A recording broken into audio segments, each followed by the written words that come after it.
Hello, this is Dr. Sudesh Srivastava from the School of Business Management, and in this session we are going to discuss some issues in managing relationships in the supply chain. As you all know that supply chain is one of the most important issues in today's organizations. Supply chain management actually is the backbone of uh, marketing, production, and so many aspects of modern organizations. So, as you can see here, that what has led to the supply chain management relationships. So, three major things have been there. What is happening is that we are shifting from merely calling it distribution or purchasing, and we are integrating everything into a supply chain system. So, the three things that have happened, as you can see, there is a paradigm shift, shifting from distribution and purchasing to an integrated supply chain system. So, there is a paradigm shift in the thought process. This requires an integrated approach which is beyond mere inventory management, purchasing, inventory control, logistics, but it encompasses everything. And last here but not the least, it is highly customer oriented. So, supply chain management is now a very important aspect of the overall relationship marketing, even CRM as we call it at times. So, the goal of relationship marketing is to, as you can see here, establish, maintain and enhance relationships with customers and other partners at a profit, so that the objectives of all the parties involved are met. And this is achieved by mutual exchange and fulfillment of promises. This has been given by Christian Gonrus. This sort of explains the overall relationship between what we call relationship marketing and the supply chain management. One of the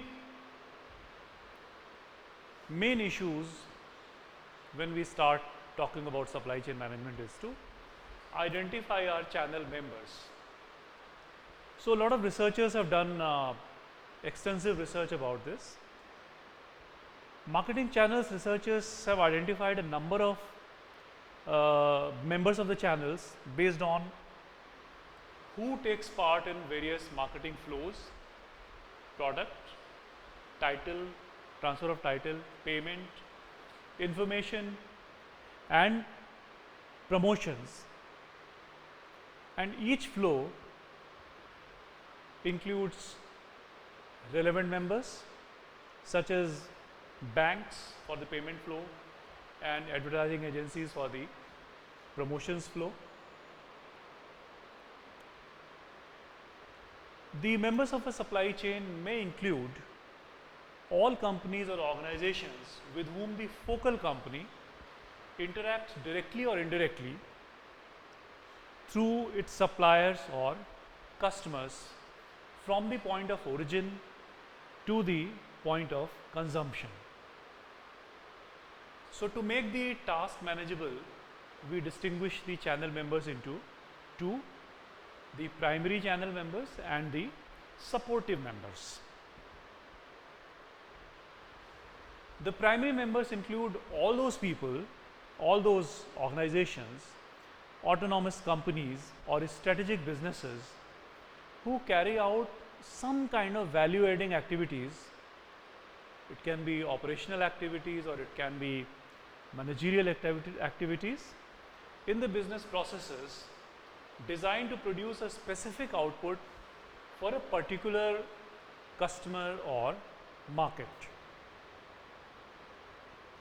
On the other hand, the supportive members are those companies that simply provide resources, knowledge, utilities or assets for the primary members of the supply chain.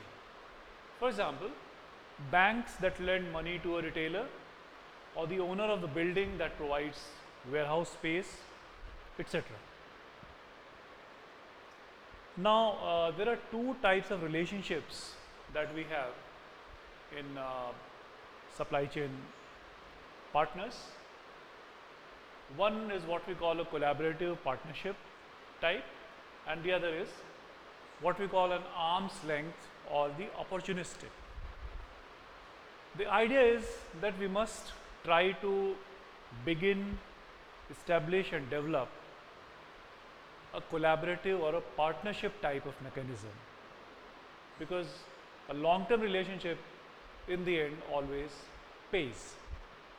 On the other hand, an opportunistic or at arm's length kind of relationship is basically arising at the moment for a particular strategy, for a particular point of time. We might require a particular kind of partner, channel partner, and the moment the event or the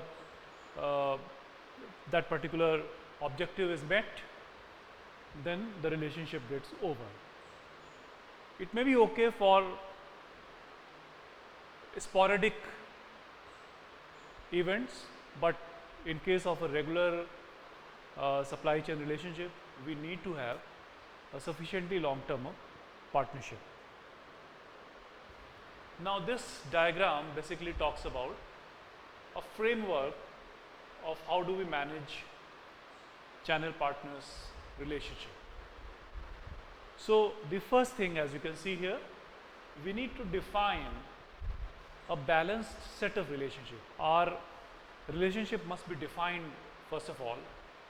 That is, what do the partners want, what does the company want, and where we can find a balance, a trade-off between the two.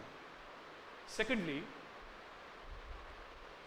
again the company needs to identify and develop the right interface structure. How do the partners communicate? Thirdly, across all systems, from procurement to supply to promotions to almost every other kind of activity, across all systems there must be adequate cooperation between the company and its channel partners. Fourthly, as we all know that the modern business is prone to continuous change, and therefore we need to manage all our partners for any kind of change that occurs. For example, from manual to digital, that's a major change, and companies and channel partners have together in most cases sorted this problem out. And lastly, monitoring the relationship. How do we monitor the relationship? Right?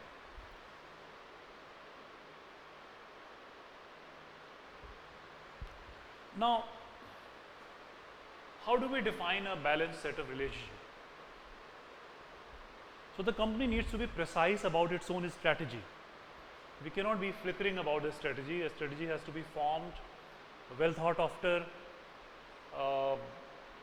including the partners while creating the strategy. So one needs to be very precise about this strategy. Secondly, we need to evaluate existing relationships as well as what are the future prospects.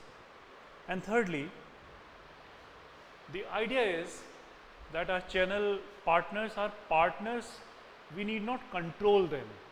They also have a say in various strategy formulation and implementation as the things progress. Developing the right interface structure, like the structure should support the day-to-day operational business, as well as facilitates cooperation on strategic issues like R&D, marketing research, or even market development. Cooperating across systems, for example, various kinds of information exchanges take place between members. So we can have an ECR, that is effective customer, efficient consumer response, vendor managed inventory, co-managed inventory, as well as a just-in-time system, etc. Also, the extent of information sharing should be decided. To what extent do we want to share the information? And various softwares, ERP, or even now we have a SRM, that is supplier relationship management softwares, etc. These things can help. Next is, how do we manage people through change? So the idea is to treat the soft side of this strategy as equally important. What happens is, often we talk about set parameters, objective issues, and we forget that eventually an organization and its partners are run by human beings, and human beings need to be treated in a humane way. So we cannot think about our partners as just order followers. So we need to evolve a strategy where the soft side is also taken care of. Secondly, we need to develop partnership in the supply chain in a way that relationship between individuals at all levels with both the parties is facilitated. And then the internal customers are the stakeholders that reside within the organization. So the internal customers need to be understanding that the partnership strategy is going to benefit all. Sometimes there may be resentment as to why a particular channel member or why channel members are given so much importance. But once the internal customers, that is employees within the organization, especially those who have a say in decision making, understand, this problem will not arise. Monitoring the relationship, again we need to appoint either a person or a task force, and the task force can consist of people from various parties involved. Now there are different dimensions of relationship quality of channel members. One is amount of information sharing, the quality of communication, the long-term relationship orientation, and the satisfaction with the relationship. Now we talk about the factors that define sound channel relationship. First and foremost is the trust factor. Right? How does the trust develop? Trust depends upon the past experience, the feedback from others, as well as if a company has some kind of quality certifications, etc., like ISO or any other kind of relevant national or international certification, that will be an added advantage. That brings in trust. Secondly, cooperation, that is to what extent the company is willing to work together.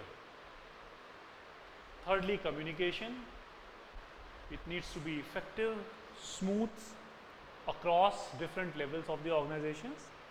And lastly, commitment, affective, that is having an emotional relationship, attachment with the organization. as well as a moral and a calculative commitment. Now, these are some of the factors that affect the satisfaction level of the channel members. These are very commonsensical, but we can see these factors here. The quality of contact with the personnel, the order release quantities, that is how much quantity is released in an order, the quality of information sharing, accuracy in the order, that's a very important thing, order conditions, how do any discrepancy if it arises, how do these discrepancies are handled, and timeliness. If a channel member requires expedited orders, then they need to be supplied on time. Even otherwise, the orders must be provided on time. Now, in the last, we come to some of the contemporary issues in the channel members relationship management. The first is a very popular term these days, what we call the bullwhip effect. So, the bullwhip effect refers to a scenario in which small changes in demand at the retail end of the supply chain becomes amplified when moving up the supply chain from the retail end of manufacturing to the manufacturing end. What it means is that if there are so many retailers and if there are slight changes in the demand, positive or negative, both kind of changes, then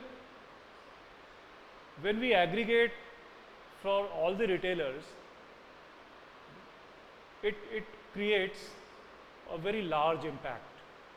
So, small changes in individual retailers' demand will have a very big impact on the overall demand and orders at the manufacturing end. That is one important issue that needs to be taken care of. Secondly, drop shipping. It's a form of retail business in which the seller accepts customer orders without keeping stock on hand. Instead, in a form of supply chain management, the seller transfers the orders on their shipment details either to the manufacturer, a wholesaler, another retailer, or a fulfillment house, which then ships the goods directly to the consumer. So, this is done of late very commonly, where there are distribution hubs created by various suppliers. So, whenever a customer orders, especially in online orders, they try to supply from the nearest available channel member in order to minimize the cost of logistics and transportation, etc. So, that is another important issue now. Organizational learning. We all know that organizational learning is a process of creating, retaining and transferring knowledge within an organization.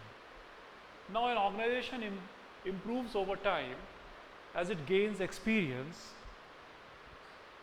and from this experience it is able to create some kind of a knowledge base. Now, channel partners play a very important role in this kind of creation of knowledge. So, that again reinforces the belief that there should be a very good communication between the channel partners and the company, otherwise transfer of knowledge will not be possible. And lastly, the supplier relationship management. So, SRM is basically a way to manage work with vendors who are supplying goods, material, services to a manufacturer.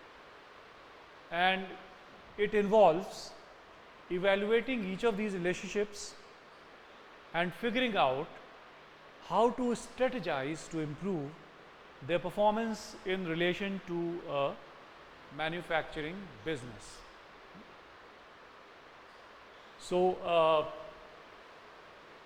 this was all for today's session. I wish to thank you all very much.